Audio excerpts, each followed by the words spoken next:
नमस्ते dear students, welcome to all. स्वागत है आप सभी का पीटी एजुकेशन पे एक बार फिर से।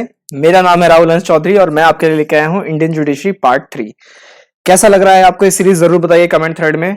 आपको इससे पूरी मदद मिलेगी जो हमारे संविधान का जो एक पहलू है जुडिशरी, न्यायपालिका, उसको समझने में। हम इसमें बात करेंगे सुप्रीम कोर्ट के बारे में, हाई कोर्ट के बारे में, उनके पावर्स, उनके jurisdiction, judicial review, judicial activism, ultra vires, ये सारी चीजों पे हम बातचीत करेंगे। राइट, चलिए शुरू करते हैं आज का अपना काम, इंडियन जुडिशरी पार्ट 3। आज बहुत ही अहम टॉपिक है और बहुत बहुत बहुत बहुत इंपॉर्टेंट है एग्जाम के हिसाब से, तो इसको जरूर देखें।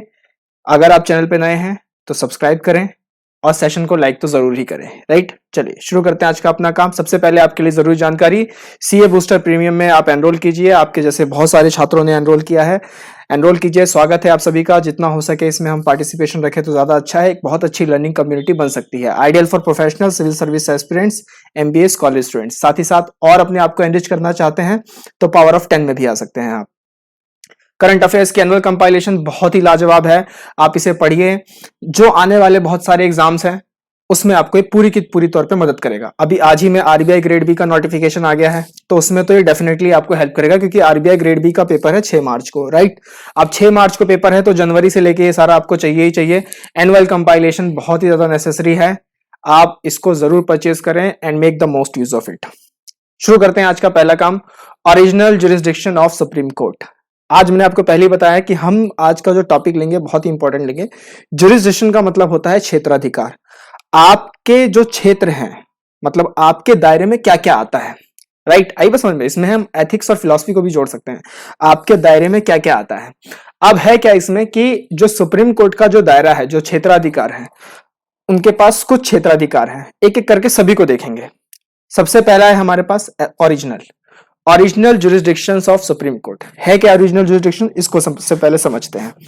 Article 131 of Indian constitution vest with supreme court with original and exclusive jurisdiction to determine justifiable disputes between.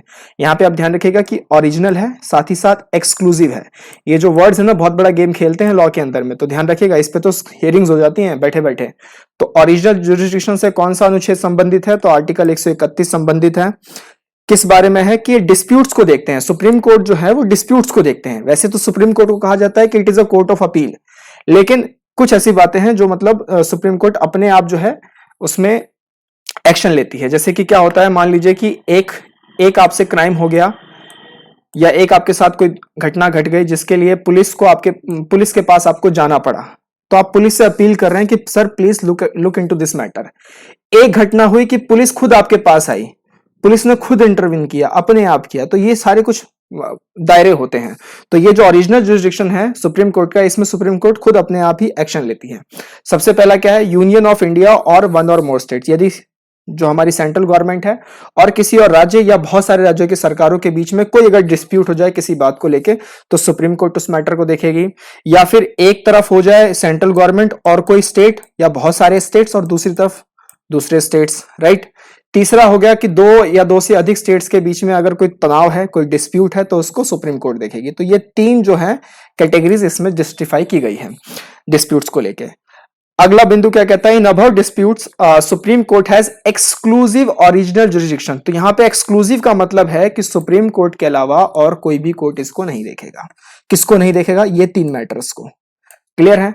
Hair the word exclusive means, तो एक तो मतलब मैंने आपको बता दिया, दो और मतलब है, समझते हैं। पहला मतलब क्या है, dispute must involve a question on which the existence और extent of a legal right depends. मतलब कि कोई मैटर ऑफ लॉ, कोई क्वेश्चन ऑफ लॉ आ गया है फ्रेमवर्क में, कोई कोई मतलब ऐसा कोई ऐसी चीज, कोई क्वेश्चन उठ खड़ा हुआ है कि इसको लेके हम क्या करें। जैसे सबरीमाला केस में क्या हुआ, सबरीमाला केस में एक आर्टिकल उठाया गया, कौन सा आर्टिकल था जरूर बताइए। ये मैंने डिस्कस भी आपके साथ किया हुआ है। सबरीमाला केस में एक आर्टिकल उठा था। राइट, अब सेकंड क्या है, any suit brought before the supreme court by private citizen against the centre और state can not be entertained under this. तो यानी कि अब क्या है कि ये मामला है सेंट्रल गवर्नमेंट का और राज्यों का, या दो से अधिक राज्यों का। अगर कोई प्राइवेट पार्टी या कोई प्राइवेट सिटीजन आता है सुप्रीम कोर्ट के पास लेके कि ये देखो भाई साहब, ये सेंटर और ये स्टेट को आप सुलझा दो, तो सुप्रीम कोर्ट उसको एंटरटेन नहीं करेगा, बोलेगा भाई दफा हो जा। क्लियर। तुझे हम एंटरटेन करने के लिए यहाँ नहीं बैठे हैं। हम ऑटोमेटिक लेंगे यूनियन ऑफ इंडिया और स्टेट्स को देके, कोई मतलब उनके तरफ से कोई पैरवी करना है तो उसको हम कंसीडर नहीं करेंगे, सुप्रीम कोर्ट का साफ कहना है। क्लियर है यहां तक आपको? आर्टिकल 131 याद रहेगा ओरिजिनल जुरिसडिक्शन को लेके।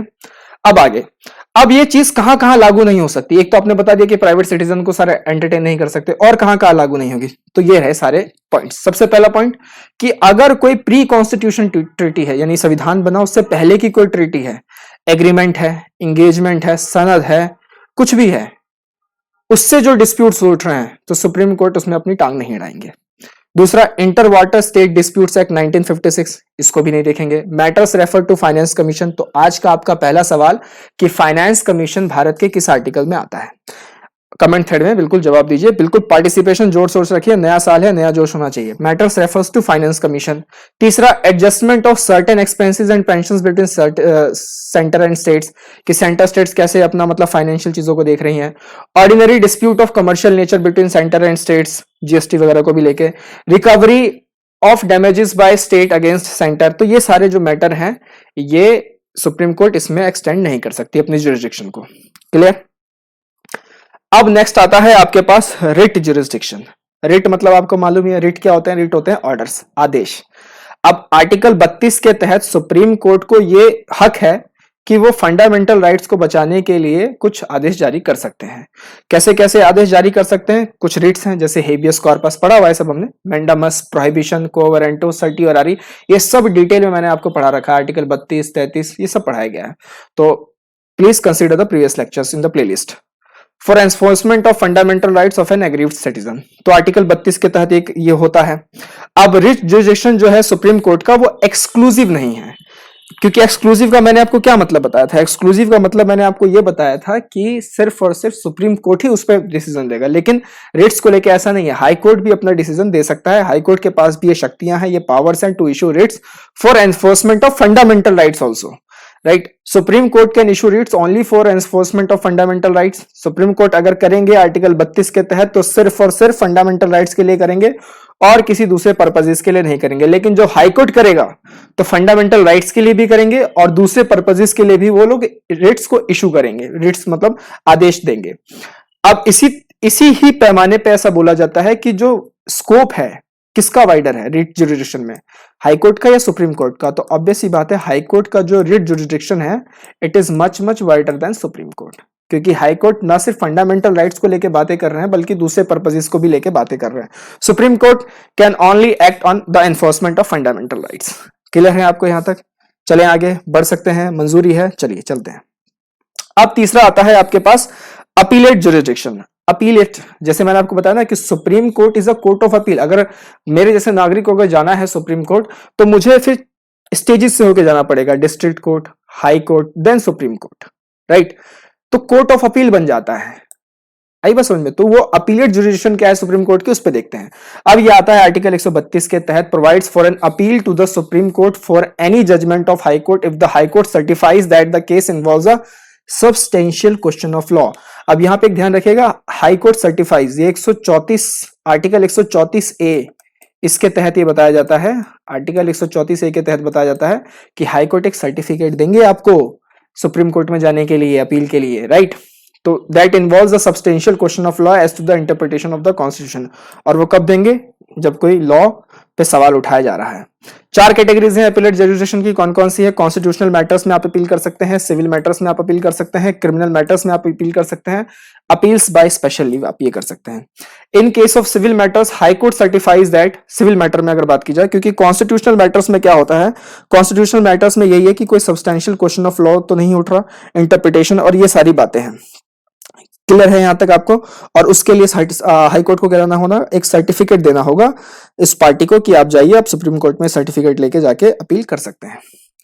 सिविल मैटर में क्या होगा? सिविल मैटर में तो ये तो होगा ही कि case involves a substantial question of law of general importance, साथ ही साथ ये भी होगा कि question needs to be decided by supreme court, कि हाई कोर्ट खुद मानेगा कि यार इस सवाल का जवाब ना सुप्रीम कोर्ट दे तो ज्यादा बेटर है, हम लोग इस पछड़े में नहीं पड़ेंगे। ये हाई कोर्ट ऐसा बोले तो।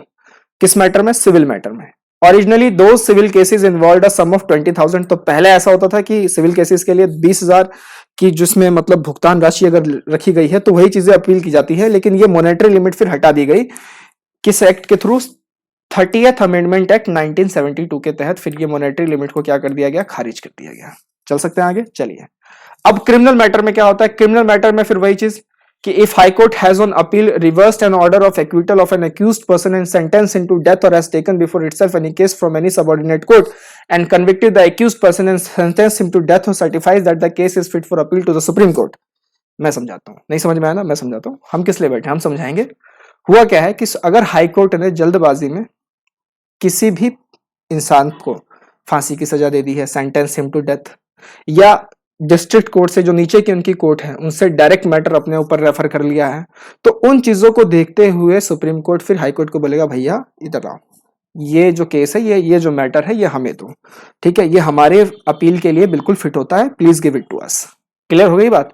Supreme court under article 136 enjoys the power of granting special leave to appeal from any judgment, decree, order or sentence in any case or matter passed by any court or tribunal except court martials or military tribunals। तो supreme court जो मांगेगा ना high court से कि please भाई give this matter to me, तो वो सिर्फ हाई कोर्ट से नहीं और भी बहुत सारे कोर्ट और ट्राइब्यूनल से मांग सकता है, लेकिन किन से नहीं मांगेगा?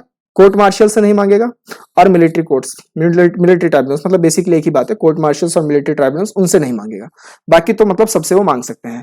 अब इस प्रोविजंस के हैं 4 एस्पेक्ट। पहला कि जो सुप्रीम कोर्ट कह रहा है ना नीचे वाली कोर्टों को कि भाई लाओ ये मैटर मुझे दो, ये एक डिस्क्रिशनरी पावर है, कोई क्लेम नहीं है राइट का, आप अधिकार इस पर नहीं जता सकते।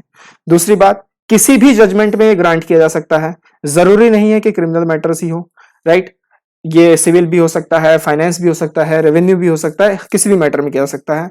साथ ही साथ it can be granted against any court और tribunal but not necessarily against high court. High court के अगेंस्ट ऐसा माना जाता है कि ट्रेडिशनली कि नहीं, क्योंकि फिर क्या होता है ना, अवहेलना भी हो जाती है थोड़ी बहुत कि आप ये अच्छा नहीं कर रहे हैं, कोई आपका जूनियर है उसके साथ आप ऐसे बर्ताव नहीं कर सकते, तो उन चीजों को ट्रेडिशनली ये कॉन्सेप्ट है थोड़े से कि नेसेसरीली नहीं है लेकिन हो सकता है। आर्टिकल 143, अब चलते हैं एडवाइजरी पे को, एडवाइजरी जुरिडिक्शन। तो एडवाइजरी का नाम आपको मालूम ही है कि थोड़ा मतलब सलाह मशवरा। आर्टिकल 143 इसमें आता है। Article 143 of constitution authorises president to seek the opinion of supreme court in following matters. किस मैटर में? सबसे पहले क्वेश्चन ऑफ लॉ या फैक्ट कोई अराइज हुआ हो पब्लिक इंपॉर्टेंस का। दूसरा, कोई भी डिस्प्यूट जो कि pre constitutional treaty, agreement, convenient engagement, सनद और अदर सिमिलर इंस्ट्रूमेंट से रिलेटेड है, तो उसमें जो है राष्ट्रपति सुप्रीम कोर्ट का जो है ओपिनियन सीक कर सकते हैं। लेकिन ये जो ओपिनियन है जो सुप्रीम कोर्ट देगा, ये सिर्फ एडवाइजरी होगी, कोई जुडिशियल प्रोनाउंसमेंट नहीं होगा, कोई आदेशात्मक चीज नहीं होगी कि सुप्रीम कोर्ट ने ऑर्डर दे दिया और now president has to accept it, ऐसा नहीं होगा। प्रेसिडेंट पे बिल्कुल भी बाइंडिंग नहीं होगा। प्रेसिडेंट चाहे तो इसको फॉलो भी कर सकते हैं और चाहे तो फॉलो नहीं भी कर सकते हैं। क्लियर है? इसके बाद एक थोड़ी सी और मतलब आगे थोड़े से और जुरिडिक्शन है, जैसे कि एडवाइजरी के बाद आपके आ गए रिवाइजरी जुरिडिक्शन आपके आ गए, फिर गार्जियन ऑफ कॉन्स्टिट्यूशन का क्या रोल है सुप्रीम कोर्ट में, 42nd amendment act, administrative tribunal, judicial review powers क्या है सुप्रीम कोर्ट के। तो ये जो है हम अगले सेशन में इसको हम लेंगे आपके साथ, और साथ ही साथ एक थोड़ा सा पैटर्न वाइज बना लेंगे। आर्टिकल 130 तक तो चले ही आए थे, 130 से फिर 147 तक को भी एकदम बिल्कुल पैटर्न वाइज कर देंगे, सो दैट आपको बहुत आसानी रहे चीजों को याद करने में। सेशन आपको कैसा लगा जरूर बताएं, सेशन को लाइक जरूर करें, शेयर जरूर करें, पूरी मेहनत टीम आपके लिए करती है। अपना प्यार एंड सपोर्ट बनाए रखें। Wonderful PT resources are waiting for you. Till then take care, नमस्ते, जय हिंद।